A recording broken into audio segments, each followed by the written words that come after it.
From the New Arts and Media Studios in Milwaukee, I'm Charles Purcell. This is The Log. A couple of quick programming notes.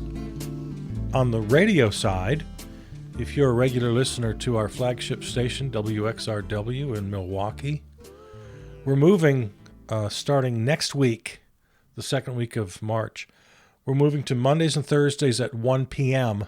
following Democracy Now! So we have the greatest lead-in in all of radio. After Amy Goodman, Democracy Now!, you'll hear us at 1 p.m. starting next week on Mondays and Thursdays. As far as the drop for the podcast, that remains the same for everybody. Monday and Thursday mornings, early. So there's that note. One other quick note. I encourage you to listen to the weekend show as well. We're not posting every weekend, but most weekends we are. And occasionally we're using that Charles Purcell Presents weekend show for thoughts and notes on our current situation. It was originally designed, that program, to be radio theater, improv, sketch stuff, fun, characters. And so we're going to try to keep that up. But often we'll need that time because there's just so much that we need to talk about here in the pro-democracy movement. So I encourage you to listen to the weekend show as well, especially this past weekend, episode 93, episode titled When We Win. There's some good information and thoughts that I really hope you can take time and listen to. Let's look for some good news. It's hard to find this week. Congratulations to everyone who participated in the February 28th economic blackout. As I've said, this was just the opening salvo of what needs to be a sustained effort. It didn't get much coverage at all. I did kind of poke around, looked for mainstream media coverage, and there was some. It was very limited. And we'll talk more about that in a minute. I've got some other notes on the media. All right, upcoming events. I'll say first that I'm asking you to make the boycott permanent starting right now today. Only essential goods until we win. Absolutely no corporate products at all. Make everything locally sourced. Now, I know that's impossible in some cases, but as always, do what you do what you can. So, I am asking you to make your boycott permanent starting today. Having said that, there are some dates on the calendar. March 7th through the 14th is an Amazon boycott. If you just can't bring yourself to make it permanent, at least here are some dates for you. So March 7th through 14th, Amazon. 21st to the 28th, Nestle. April 7th through the 14th, Walmart. And then April 18th is the next nationwide economic blackout, number 2. And then more coming up in April, May, and June. I'll mention those as they get closer. And mark your calendars for July 4th, the big Independence Day boycott. And then the biggest date on the calendar, I want you to circle this in red, Friday, March 14th. Friday, March 14th, national strike. No work for 24 hours. All workers, all business, all schools. I hope students in universities, colleges, high schools will participate, in middle schools. I don't have any particular event to plug for that day, but I'm hoping there's going to be some events and marches as well. But it's a national strike. Now, let's take a moment to talk about strikes. Because, well, I've mentioned this, and I may have been a little too glib. I'm going to take just kind of a step back because I've seen some really good commentary and some real honest questions about how we should do it. And the way we conduct a general strike is going to have to rely on my credo of do what you do and do what you can. Everybody has to answer this for themselves. Because if you want to participate in the strike, well, you have to be careful of how you do it. If you have the kind of a job and the kind of a company and the kind of a boss who can just fire you for striking, I mean, it's legal. It's not moral or ethical, but it's legal. They can fire you. If you call in and say, I'm on strike today, I'm not coming in, which that's where I was a little bit glib. And I apologize for that. But I want to fix that. If you're in that very vulnerable position, don't call in and say, I'm on strike.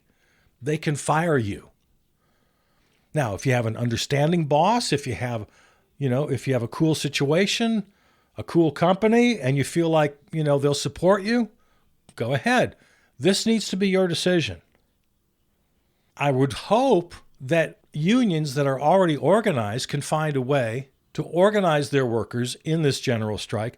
But again, labor law is very complicated.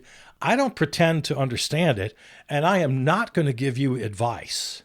Please don't take my advice, except this advice. Be careful. If you need to just call in sick, fine.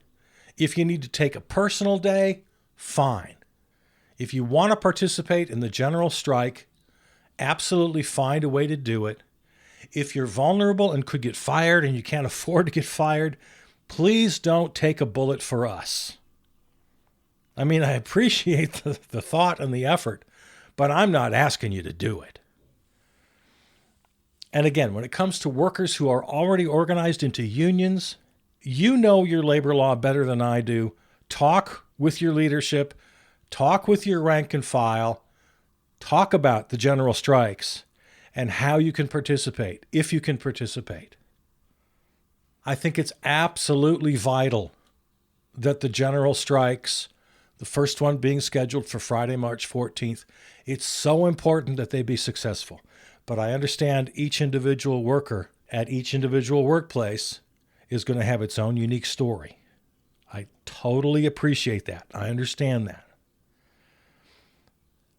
But as I went into detail on this on the weekend, Charles Purcell Presents, and that's why I asked you to go back and listen to that, episode 93 of CBP, why it's so important that the strikes and the boycotts take place and that they become permanent. Because the anti-democratic forces, the oligarchs, the corporatists, the wannabe strongmen, there's one thing they all have in common that they 100% rely on, and that's the dollars out of our pockets. Every dollar we spend goes up the ladder to the 1% or the 0.01%. Money flows in one direction and one direction only. That's why we have boycotts. Every hour of labor you provide to the corporations puts $1 in your pocket and $10 in their pocket. They need your labor. They need your wage slavery. So without strikes and without boycotts, I don't know what else we turn to. Of course, they're the protests, the rallies, the direct action, the disruption, of course. But really, the only thing with power is the money, because that's what they live on. That's what they live and breathe. That's the fuel of their engine. So striking is very important. The first scheduled national strike is Friday, March 14th. Be careful, but look into it and do whatever you can to be a part of this. All right, any other good news out there? Many Republican members of Congress have canceled their town halls because their constituents have just had it with them and they're giving it to them. And these are Republican constituents in red districts. There was one video went kind of viral of a guy, one of the representatives just walking out, and everybody just in uproar, just everybody yelling at him as he left. He just walked out. He couldn't take it anymore. So they're canceling town halls. My recommendation to you is have the town hall anyway. Have your own town halls. Schedule it. Promote it. Advertise it. Representative X, your constituents are holding a town hall on this night at this location. We expect you to be there. And when that representative doesn't show up, you have the town hall without them. And you invite the press, and you have a big empty chair and a big empty podium, and you air your grievances, and you have your town hall, and do all the yelling and questioning that you would if they were there. we've had righteous resignations every week of this regime. The most notable righteous resignation this past week was from Washington Post opinion page editor David Shipley, who decided to part ways with the Washington Post after owner Jeff Bezos, billionaire oligarch Jeff Bezos, informed Washington Post journalists, writers, that his op-ed page will now be pro-Trump. He has dictated to his opinion writers what their limits are. He has decided exactly what is acceptable in the framework of the opinion page of the Washington Post. So I haven't heard. I imagine there'll be other resignations, but so far, David Shipley, who Bezos invited to stay on under those conditions, but of course, David Shipley isn't a worm, so he said, no. Good luck to you. So another righteous resignation. I've been putting that in the good news column, but, not sure how we're gauging good news and bad news anymore. Well, speaking of bad news, a couple of headlines. The complete and utter takeover of the federal government continues. It was only a week or two ago, it was announced that only the president and the attorney general, Pam Bondi, they are the only two people in all of government who can decide what is lawful and unlawful.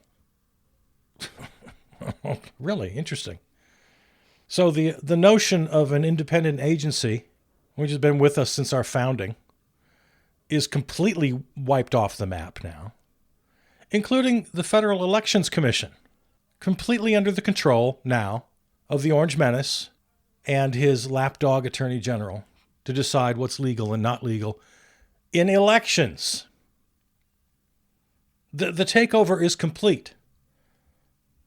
As I've said, make no confusion about present tense, past tense, future tense. No, it's not coming, the dangers of fascism. No, it's here. We are living under it.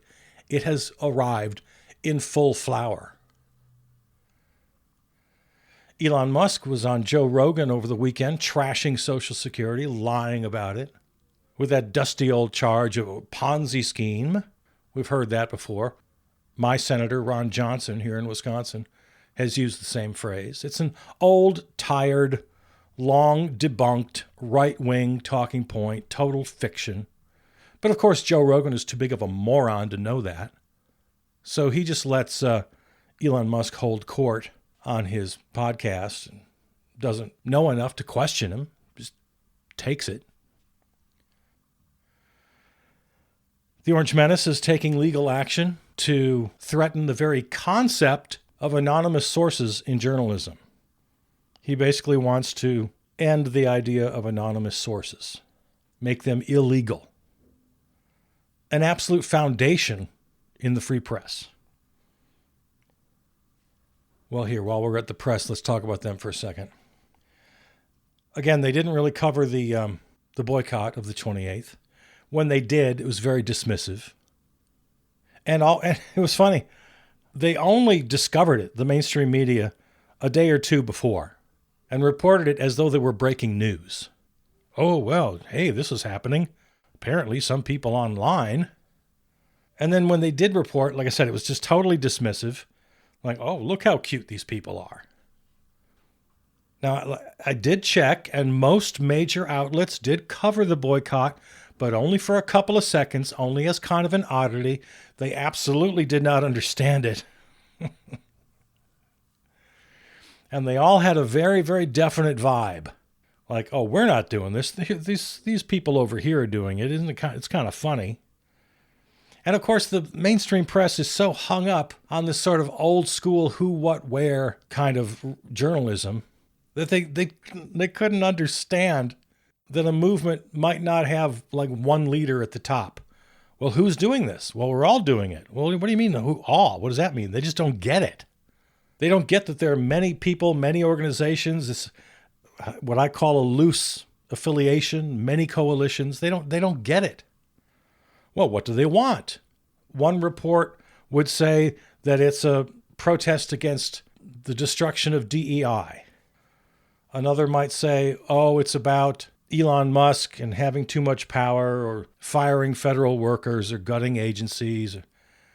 All these different isolated headlines became different reasons, and the press just couldn't figure it out. That, yeah, we might very well have many different demands. But the press they were just flummoxed as to how to cover this, because it's so beyond their ability to understand. Some said that the reason for the blackout was high prices and inflation and low wages. No mention at all of this fascist takeover. I guess they think we're fine with that. They seem to be. They're so out of their league. That's why we have to make education and sharing information part of our daily activism. All right, we have to talk a little bit about the Ukraine situation. One little note, before or during that meeting, somebody asked the Orange Menace when the last time you spoke with Putin. And he said, oh, I don't know, I guess a couple nights ago. And nobody seemed to think that much about it. You know, it used to be when the president of the United States talked to the president of Russia, it was news. We all knew it. It was scheduled. It was prepared by the State Department, and there were many people on the call, and there were notes and debriefings and preparations, and it was... But he and Putin, I guess, we learned this recently, that during the 4 years while Biden was in office, the Orange Menace and Putin were regular phone buddies. They were talking pretty regularly. And apparently now, since he's been in office the last 5 or 6 weeks, they continue to just be buddies on the phone. Who knows how long they're talking, what they're talking about. And as we all know, he's got nothing but Kremlin talking points coming out of his mouth for the last 6 weeks or longer.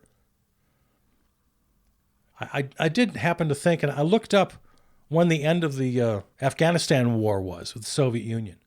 It was about this time of year. February 15th, 1989 marked the end of the Russian war in Afghanistan. A war that the Soviet Union lost. Russia lost that war. They can lose wars. Why can't they lose the war in Ukraine? I don't know. I don't pretend to be an expert. I haven't commented that much over the last 3 years because I know when I'm in over my head. But there's been so much coverage over these 3 years, I feel like I'm in a place to comment somewhat. And part of it makes me kind of uncomfortable because it really challenges my ideas as a pacifist. Yeah, how did Afghanistan win that war? They beat the United States too. So why can't Ukraine win their war? Here's the part where my pacifist leanings just go down the toilet. What if every European nation just sent every one of their soldiers to Ukraine and just took the fight to Russia? Every damn one of them. I mean, why is it left to Ukraine to defend democracy for the whole world? I mean, we're supposed to be scared of this warning about a so-called World War III? You're playing games. You're risking World War III. This is already a world war. It's a war between democratic freedom versus world totalitarianism, and we're making one small nation do all the fighting. Send every goddamn soldier from the free world and just fucking win the goddamn war. Chase every Russian soldier back to Moscow with their tails between their legs. And their little North Korean helpers back to Kim Jong-un. Afghanistan beat the Russians. Afghanistan beat the Americans. Why can't Ukraine, with the help of every other decent free nation on this earth, beat the stupid Russians? This is ridiculous, and I'm a pacifist. All right, let's get back to this horrible, horrible meeting. Some people are saying it was a setup. I don't think it was a setup, unless it might have been a setup arranged by Vance and his team. Now, this theory to me seems very likely. That J.D. Vance and his little buddies set this thing up. And they set up both Zelensky and the Orange Menace. The Orange Menace wasn't in on it. Because J.D. Vance knew that if he raised the notion of this thank you, have you thanked us? Have you thanked the president? And this accusation of being disrespectful, that all started with J.D. Vance. He's the one who introduced those two things. You're being disrespectful, and you haven't said thank you. He knew that would trigger the Orange Menace. He knew the Orange Menace would pick right up on it. He wouldn't let his little lapdog vice president outshine him on this score. Vance knew that if he raised his voice, the Orange Menace would raise his voice even louder. He knew perfectly well of the Orange Menace's lack of impulse control. It was a toddler's temper tantrum from a man-child who can't tolerate being called out as wrong, who has to always be the most precious little boy in the room. And J.D. Vance knew this perfectly well going in. And I think the most likely truth of it is, I think J.D. Vance set both of them up. Speaking of precious little boys, Jesus God, Marco Rubio is a child. He's got that resting little boy waiting for mom to finish shopping face. He's a spineless worm. Of all the spineless worms in Washington, Marco Rubio might be the worst. He has a long record as a senator of being a hawk for Ukraine, about being an opponent of Putin and Russia. And he's completely rolled over, and he's kissing Trump's ass. It's so pathetic. I've said all along, when all the nominees were being named and going through the confirmation hearings and everybody's saying Marco Rubio was the normal one, the qualified one, I've said all along, please, no. And the Democratic response, Jeanne Shaheen, ranking member of the Senate Foreign Relations Committee, nothing, a little tweet. Well, I never thought that as a child of the Cold War that I would see a day when the United States would stand with a dictatorship like Russia. Words, words, words on X. Come on. Nothing. Gregory Meeks, ranking member of the House Foreign Affairs Committee. What are you going to do? Well, I guess I could go on CNN and say that I'm outraged. That'll help. Hakeem Jeffries, minority leader of the House of Representatives. Crickets. Nothing. Chuck Schumer, Senate minority leader. Trump and Vance are doing Putin's dirty work. Again, I think that was what? Another post, another social media post. That's it. Empty words. Where were they after Zelensky was kicked out of the White House? Why didn't they jump right to Zelensky's side? Why didn't they show up on camera shoulder to shoulder? Why didn't they invite him to address the Democratic caucus of the Joint House and Senate? Why didn't they stand side by side with him? Why didn't they make some news? They're pathetic. And before we go, time's running short here. I got to get this in as well. I'm going to remind you what you and I have talked about a little bit before. Don't be overwhelmed by all these different stories. Elon Musk is over here gutting federal government, firing people, trashing entire budgets. And then the Orange Menace is over here saying outrageous things, tweeting outrageous tweets, writing illegal and unconstitutional executive orders. And then we have Congress over here passing a budget that's going to gut Medicaid. And now we've got this horrible situation with Putin in Ukraine. Don't let it overwhelm you because it's all the same story. It's all exactly the same story. They're not different stories. They're the same story. Republicans want to be the sole party, a one-party state based on oligarchy and Christian white supremacy.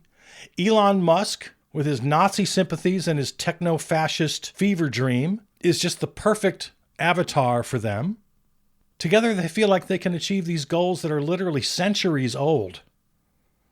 And they're thrilled to embrace the Orange Menace, who out of his sheer psychopathic madness and megalomania wants to be in this tiny elite strongman club with Putin and Xi, and then they can carve up the world. This is the way they see the world. So the techno-fascists, the Republicans in Congress, the wannabe dictator, they're all on the exact same page, and they all hate democracy. That's the story. It's all the same story. Plus, they believe, literally, that they're genetically superior. They got this absolutely Nazi idea that they're just better than the rest of us. I mean, this whole thinking, this whole philosophy is just vulgar. It's grotesque. It's always been with us. It's always been crawling like a snake in the weeds, but it's raised its ugly head, stuck out and taken hold at different times.